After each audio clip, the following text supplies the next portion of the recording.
ప్రధానమంత్రి గారిని ముఖ్యమంత్రి గారు ఉప ముఖ్యమంత్రి గారు వారికి చెప్పి స్టీల్ ప్లాంట్ ప్రైవేటీకరణ కాకుండా ఉండాలి, స్టీల్ ప్లాంట్ అన్నది ప్రభుత్వ రంగ సంస్థగా కొనసాగాలి, స్టీల్ ప్లాంట్ని వీలైతే సేల్లో విలీనం చేయండి, లేకుంటే స్టీల్ ప్లాంట్కి స్వతంత్ర గనులు కేటాయించండి అన్నది మా డిమాండ్. తర్వాత వచ్చేసి వైజాగ్ రైల్వే జోన్ సందర్భంగా వాల్టేర్ డివిజన్తో కూడిన రైల్వే జోన్ కావాలి మనకు అని చెప్పేసి ఆ డిమాండ్ కూడా మేము పెట్టాం. కాబట్టి ఈరోజు సాయంత్రం చూద్దాం ప్రధానమంత్రి గారు ఏ విధమైన ప్రకటనలు చేస్తారో, ఆ తర్వాత ఈ విషయాలను ముందుకెలా తీసుకువెళ్లాలనేది ఆలోచిస్తాం.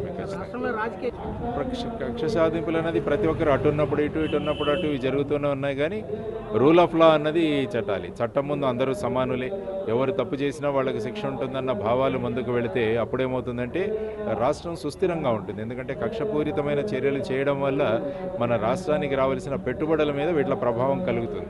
ఎందుకంటే ఈ విధమైన చర్యల వల్ల ఏమవుతుందంటే మన రాష్ట్రం యొక్క విషయం గురించి అందరూ పెట్టుబడి పెట్టే వాళ్ళందరూ కూడా ఆలోచిస్తారు. వాళ్ళు పెట్టుబడి పెట్టాలా, ఇక్కడ మన పెట్టుబడి సేఫా, దీని నుంచి మనకు లాభాలు వస్తాయని ఆలోచిస్తారు. కాబట్టి ఎప్పుడూ కూడా కక్ష రాజకీయాలు కాకుండా చట్టబద్ధమైన యాక్షన్లు ఎప్పుడు తీసుకోవాలన్నది ప్రభుత్వాలు చేయాల్సిన ముఖ్యమైన పని. జమిలీ ఎన్నికలు యాక్చువల్గా 2029 సంవత్సరం తర్వాతే వస్తాయి. ఎందుకంటే చట్టంలో కూడా అలాగే పెట్టారు వాళ్ళు.